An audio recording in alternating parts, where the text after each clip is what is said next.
Welcome to Metaverse Adventures. My name is Immersive Matthew, and this is a special follow-up video. We're going to call it Part 3 of the Oculus Quest touch controller issues that some of you, including myself, have been experiencing. In this video, we're going to conclude our findings and all the tests that we've been doing. We're going to be playing with two different quests to see how they behave. We're going to be going back to the original Oculus Rift to see how its touch controllers behaved. And at the very end, I got a special bonus for you to show you how other HMDs also compare. So stay tuned for that.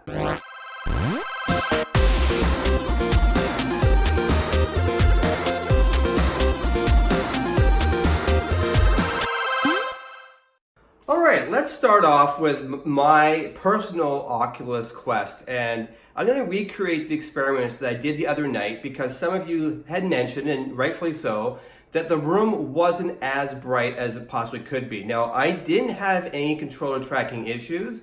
However, I want to eliminate that as a possibility by doing it in this much brighter room. And I've been playing around in here this afternoon. No tracking issues have been coming up other than the ones that I'm about to note for you. So let's start there. And I'm going to start off by just doing the hand swing test, the one that you'll be doing in any game like Beat Saber or maybe the dojo inside of Vader Immortal where you're really swiping hard with your lightsaber. And there are other games that are similar where you have fast movements, and I want to show you how my Quest at least responds. And I say my Quest because I know some of you in the comments have said that you don't have this issue, and then when you tried, you couldn't recreate it, which is interesting. I don't know what's causing that. I do have an original Quest. The first day that you could order it, I was right on it, and I received mine almost immediately on the 21st, just a few days after because I'm in Canada. I have two of them. The second one came a week later. I ordered it a little bit later in May, and it also has the same problem. But let me show you that here right now. I'm gonna go ahead and pop into my Quest, and I'm gonna start my recording so you can see what I'm doing. Okay, recording started. So all I'm going to do is simply the same thing. I'm going to just pretend I'm in Beat Saber and I'm swinging those, those blocks. I'm slashing those blocks, swinging my arm. And you know that in some levels, you have to have a lot more travel. It measures how many meters of swipes you've got. So I'm just going to back away from my grid here. It's coming up. You probably can't see that, but I see a grid. Okay, so you can see me swiping away here. No problem. Okay, and you can see that it's tracking this, no good. And this is a pretty hard swipe. I think in Beat Saber, I'm mostly doing this. However, sometimes, I'm doing that. And you can see how it just lost it. And all I did was a little bit of a flick on the wrist. I'll do it again. You can see how hard I'm going. Okay, same thing. There it is, stuck in midair. And it actually remains stuck there. As you can see, even though I slowed down. I want to show you again. Okay, there it is again in the air. So I'm going fast. And I'm going to slow it down. There, finally it snapped in.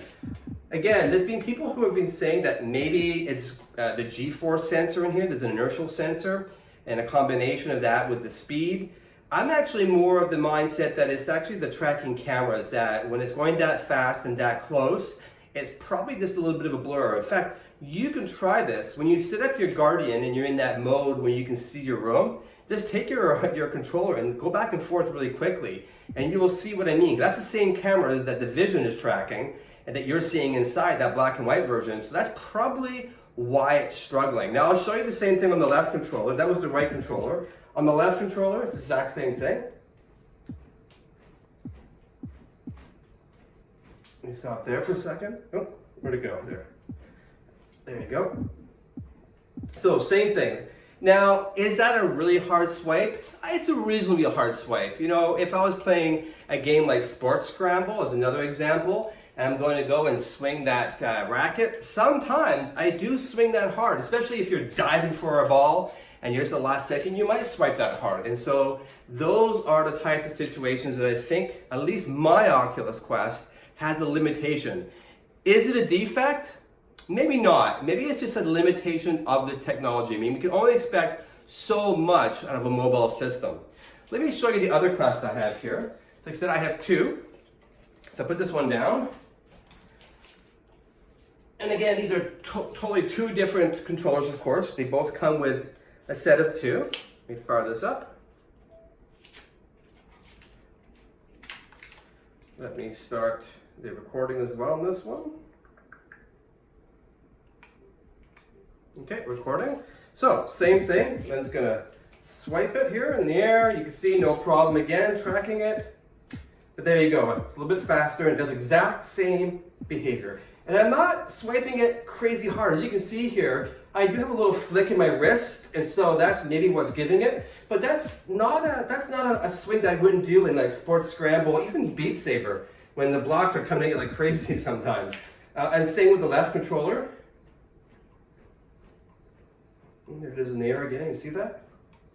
Okay, so in a bright lit room, both my Oculus Quests, both probably the very first couple of weeks of being manufactured, both have a hard time tracking the touch controllers with reasonably moderately fast swings. They're not the fastest I can go. I can swing a lot harder than that, of course, but they're also a little bit more than I normally would do. Most of the time, I don't have a problem with the Quest, and I don't want to bag on the Quest. I think it's the most amazing HMD on the market by far, even with some of these flaws. However, it is something that I think developers in particular need to note, because there seems to be an upper limit, and they're going to have to make sure that they craft and design their games with that limit in mind, so they're not kind of bringing about situations that may require someone to swipe as hard as I just did. And there are some games who are breaking that rule today, I believe. Unless my two Quests just are defective. And if you're not able to reproduce this, please let me know in the comments. I'd love to hear what your results are. Now, I also want to follow up on some other experiments that I did. I had mentioned that people on Reddit were saying that a piece of tinfoil down on the bottom of the battery might actually alleviate this problem, because it could be a battery problem. And it sort of seemed that it might be that way. I mean, certainly when you look at the battery itself and how they've designed it, it does have the ability, because of when you're swinging this way, the battery is going to maybe slide forward because the spring is on the bottom. And if it does that, it has potential to come off of the positive terminals. And so I talked about that in my very first video, and the recommendation that I and others have had is to stuff some tinfoil at the bottom and try to get it to improve. Well, I went to the nth degree on that one. I didn't only just stuff it, I actually ended up soldering a bit of metal on the end of each battery to make it a little longer, and then I had to really jam it in there. And I made sure that the piece of solder was just the right size to get onto the positive terminal, and it was sandwiched in there. In fact, it was almost impossible to get that battery out. It was really jammed in there. And when I did the test, I had the exact same results. I tried tape inside to keep it still. I put a spring inside to make it even more springy. I put tinfoil on the negative end as well as the positive end. I put the solder on both ends. I did pretty much everything you could possibly imagine to get that battery to stay still and stay connected. And it was still giving me the exact same result that you just saw just now. So I think in conclusion, I have to say, I don't believe that by swinging the controller that the battery is coming off that positive terminal. I don't believe that's the case. Now, it doesn't mean that it never happens. I think there are scenarios, certainly if you were to pump down like this, you can actually tell that there's a problem, and you can actually hear the battery moving around. And in fact, if you go inside the Quest, all right, and you do that, you see what happened? Do it again. So there's an example of the battery coming loose, but that's a pretty hard whack. I mean, even actually a light whack on this particular one. All right, so that's when the battery comes loose. It's pretty clear that it behaves differently than when I'm swinging. When I'm swinging, the 6 degrees of tracking just stops, and the controller will just start spinning in the air because the 3 degrees, is still active somehow. So that sort of indicates that it's still getting power. When I bumped, as you just saw, it was a little bit different behavior. It still traveled through the air, as you saw, and we didn't see any rotation, despite me, as you could see, moving it around. So that sort of proves that when you're swinging, I don't believe the battery is moving. Now, that's not to say that it never does, and there aren't situations where you swing hard enough that the battery could move forward and come off that positive terminal, but it doesn't look like that's the likely scenario here. Now, in the last video, you saw me swing the touch controllers around with this red rope, and that's not something you would normally do. In fact, I don't recommend you do it at all. If you slip or let go of that rope, your controller is going to be a goner. However, it is an interesting experiment because it allows us to have a little more control around the speed of rotation, and then later on I can figure out how fast it was actually going, calculate the g-force and the exact speed of that outer loop. And that will tell us exactly when the touch controllers fail on the Quest. And as you know, in my last video, they failed at 39 kilometers per hour, which is 24 miles an hour. So I'm gonna do that exact same test today. I'm not gonna use this red rope. Instead, I'm gonna use this other rope. It's a little bit easier on the hands, and I've gone ahead and marked an exact location where I'm gonna hold it here so that I can get a very accurate measurement and how long it is from tip to tip here. All right, so let me get in. So first things first, let me go ahead and start the recording. Okay, and then I'll just go and get my hand in the right spot, right there. Okay, so here we go, the rope test. Quest number 1, this is my partner's Quest. Immersive knees. Hope she doesn't mind me doing this. All right, so there's a good pace, no problem. I mean, it tracks it very well. Oh, there it is, it just lost it there. Down over there it is. Okay, and I think I'm right on the edge right now of failing. So this is where I'm gonna go a little bit faster. No, now it's actually going okay now. That's weird that it failed there because I wasn't going that fast. Let's go a little faster. Well, that's really fast. Well, that's interesting. Oh, there it goes. And there it goes again. And there it goes again. Okay. So we'll measure that to see what speed that was. That's the first Quest. Let's go and do the exact same test on my Quest. Oh, there you go. Record. All right. So, test on my Quest. Well, that's weird. Why is it? There we go. Okay, found it. So, swinging it around.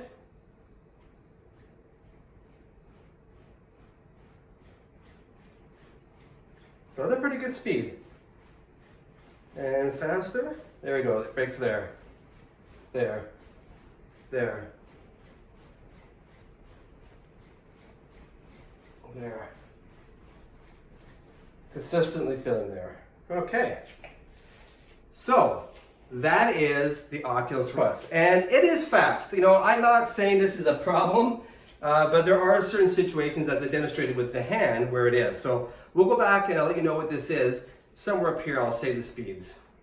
Okay, immersive knees failed originally at 33 kilometers per hour, and that was 20.5 miles per hour, which equated to 22.5 Gs. And that was an anomaly because it did fail again after that until it reached a speed of 43 kilometers per hour or 26.7 miles per hour, and that equated to 37.8 Gs. So not really sure what caused that initial failure. It seemed like a speed that it typically could handle. Even my last test, it seemed like it was okay up until the kind of close to 40 kilometers per hour when it seems to fail, as it did for sure here. So we can rule that initial value out as perhaps an anomaly or just a little twist on the rope or something. On my one, we got more consistent results. It failed originally at 39 kilometers per hour. That's 24.2 miles per hour with a G-force of 31.2. All right, on to the next test. As a point of comparison, I wanted to show you how the Oculus Rift, the original Oculus Rift, along with the original touch controllers and how they work. All right, so let's get in. All right, so I'm recording my PC screen. The first test I want to do is simply the same one I was doing in Beat Saber. Oh, you got that cord. I forgot about that cord. I hate the feeling of that. All right, so I'm going to do the same sort of swiping action that you saw me do before. Okay, so you can see here that no problem tracking so far. Let me go a little faster and let me get that same sort of wrist flick that it gives. See that? It just did it. Let me get that flick again. Flick.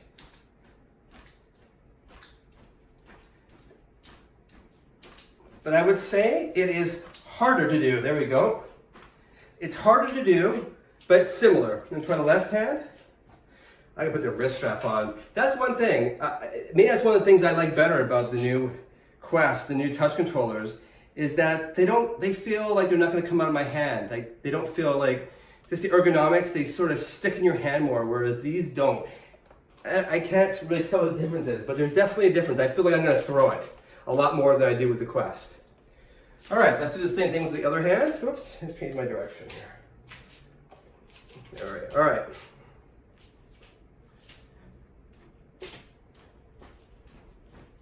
Oh, it happened there somewhere. I heard it. There we go. All right. So it is similar in the Rift. Now, I sense, it feels like I'm actually swiping harder than when I was in the Quest when it started to lose tracking, when you started to see it go up in the air like this. But let's get some real data here by tying the rope on and doing the exact same test. Because then we can go and we can get the actual speed, the exact speed here, we should be able to calculate. And I'm really curious as to where this one fails versus the Quest. Anyone want to take a guess? I bet you're wondering right now, what's it gonna be? Oh, I tell you, this cord, it's really frustrating. I don't miss the cord. You know, I think if nothing else, if all things were the same, the Quest, even if the Quest wasn't as good as the Rift, in my opinion, it is really the same difference. Yeah, there's a few differences in the graphics, but I don't really feel like there's anything to write home about unless you're doing a direct A-B comparison. You really can't tell. But that cord, I tell you, this cord is so annoying. All right, I had to change hands here because I'm getting a blister on my other hand. Oh, this controller is over here again. Where did it go? There we go. All right, here we go. So far, so good. No problem. Oh, there, I saw it.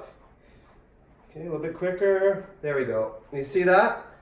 So right now, it would look like that the speed I'm swinging it here, it feels comparable to where the Quest fails. Maybe a touch slower. It's hard to say, but you can see where it's having a problem. Right at this speed for sure. If I slow it down a little bit, no problem. Again, I was back to tracking it.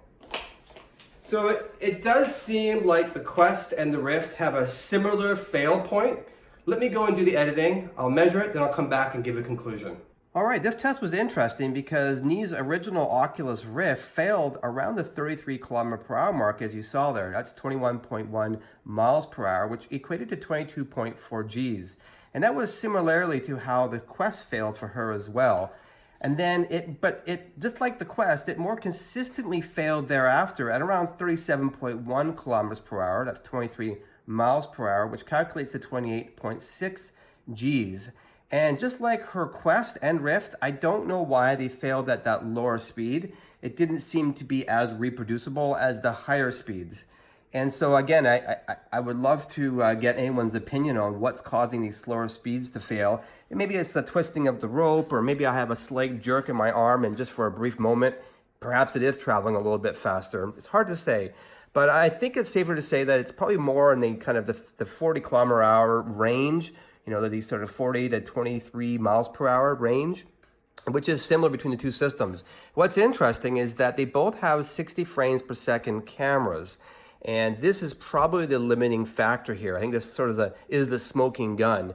Those cameras can only track so fast. And like I said earlier, when you go into Guardian setup mode and you're in that black and white space, when you move your controls around, you know, at a decent pace, you know, either by whipping around with your arm or like I did with the rope, either way, they kind of go blurry, you know, it's kind of a smeared mess because the cameras just are not quick enough, don't have enough frames and have enough latency in them that they just aren't able to track it accurately. And of course, the computer vision, you know, the machine learning is looking at that, trying to find patterns. And when it's just a blurry mess, you know, just like anyone, just like a human, it begins very difficult to track. So I believe this is where we're looking at here. Not a battery issue, but how fast these controllers are going. Now, others have said it with G-force, potentially because the way the Quest works, it does some funky calculations with inertial and speed and these sort of things. And maybe, I haven't dove into the SDK, so it could be the G-forces as well. So it's either the speed or the Gs. I would love your comment. If you're a developer and you're deep inside of this, I would love to hear you in the comments what your thoughts are. So please enlighten us. And I'm going to play with this more, and I'll likely do a 4th video once Oculus releases their updated Oculus Quest tracking, which is inbound very soon. And I'll dive into the SDK myself if I don't hear from anyone, and see if I can get some more answers for us. All right, like I said at the beginning of the video, I have an extra small bonus for you. I'm going to be showing you the same tests with the HTC Vive. Now, as you may know, the HTC Vive has a different tracking technology. Instead of using cameras on the front of the device, it has these laser sweepers in the corners of the room here that put out a laser sweep that these little divots in both the HMD and on the controllers pick up, and then it can calculate based on the angle and how many are hitting it, etc., to figure out the 3D positional space where it is in 3D space. And so I'm going to do the exact same test. I'm going to start off by just waving it around. So let me get into the Vive here. And again, these cords just drive me nuts. Okay. So I'm going to pretend again I'm playing Beat Saber. I'm just going to swipe that. Okay. And just like with the Quest, I'm going to tape it up a little bit faster. I'm going to put my hand in the wrist strap. These are harder to hold on to, it feels like.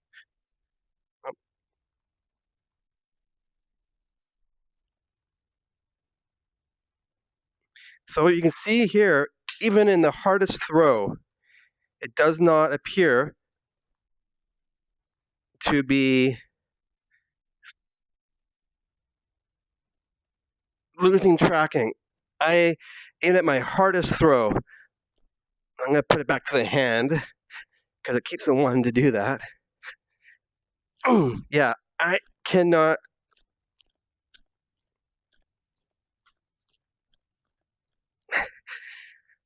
Can't get it to fail. All I can keep on hitting is the side button, which brings up this little menu. But the controllers seem to be solid.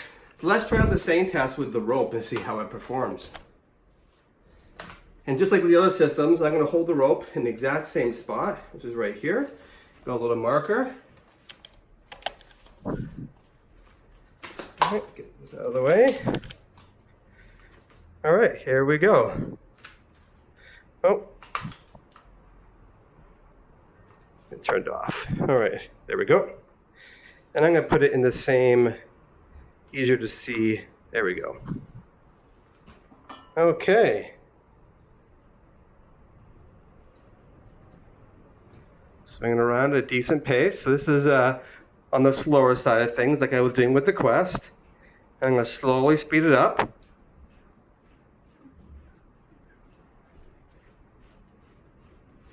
Faster. Faster.